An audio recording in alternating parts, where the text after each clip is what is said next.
Ayan po, ito po yung baliti na sinasabi ko mga idol. Ito po yun. Hindi kami makakapasok sa loob kasi madabong. Ayan, tingnan nyo. Oh. So, wala nang linis yan. Ito po yung sinasabi ko na may kwento. Na may nakatira dito na nagkasiyahan sila nung pag-prank. Ayan o. Sayang nga at madabong yung mga damo-damo. Hindi na bigyan ng oras at linisan ng may-ari. So ang makikita nyo lang ay sa itaas. Ayan o. Ayan yung mga idol. So dyan sa ilalim na yan, sa loob, maganda yan dati dyan. Napakalinis yan dati. As in, dyan kami nagtataguan dati nung maliliit pa kami. So ngayon, tingnan mo naman. Napakadabong ng mga ano tawag dito? Yan yung mga ano ba yun? Damo ba yan? Tawag dyan yung gumagapang. Ayan yung mga idol. Oh. So ang makikita nyo lang sa itaas ayan na, dyan na. Ito yung pinakamalaki sa lahat na baliti dito. Sa barangay Aliputos. Yan mga idol. Yan sa itaas lang ay papakita ko sa inyong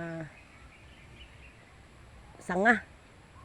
Ayan, hindi natin makita yung sa ilalim. Hey! Nagulat si Lola Tigang. Akala may ahas. Ayak ng tipaklong. Ayan o, ayan o. Ilalapit natin. So, wait lang Ay, ang gulo. Ayan o. So, ayan lang muna ang ipapakita ko sa inyo. At hindi talaga tayo makakapasok. Kasi tingnan nyo naman. Tingnan nyo naman mga idol. O, diba? Papasok tayo dito. Hey. Tabi-tabi po. Ayan. Tingnan nyo. Kung nakikita nyo dyan, dyan sa loob na yan, ayan ang steady ko lang yan, dyan sa loob na yan, ay napakalinis yan dati mga idol. So ngayon, napapabayaan na, ayan tingnan nyo, ang dabong na ng mga damo. Diba? Hindi ko alam yung mga damo na ito, yung chichiritsit kat ang tawag dito chichiritsit, at tapos yung mga bulaklak na ligaw, tapos may baging doon sa itaas. Ayan baging. Nakikita nyo ba yung mga idol? Baging. Tapos at maraming ibon. Ayan kung nakikita nyo. Ayan diba? Ayan dito tayo. Tabi-tabi po. Ayan Kasi tingnan nyo. Sisilipin natin na sa loob. Ayan diba? Ayan napakalinis dyan sa ilalim. Ayan diba? Napakalinis yan dati. As in. Ngayon malinis pa rin hanggang ngayon. Pero ang nagpaano lang dito ay mga ligaw na damo. Meron pa ako nakikita dito. Ano yan? Yung ayan, may nakita kong ewan ko ano yun, kung apan yan, kung ano yan. Ayan ayan mga idol. So dito kasi dito yung naririnig namin na dati na pag-prank.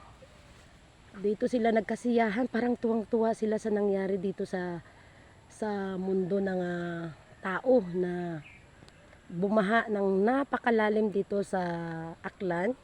So sila naman kabaliktaran, tuwang-tuwa sila, nagtatambol, nag-iingay ng mga kanilang mga gamit. Dito yan. Dito yung mga idol. Totoo po yan talaga. As in. Yan yun yung kanyang puno. Ayan, kung nakikita nyo, talasan yung mga mata nyo mga idol. Yan yung mga ganyan.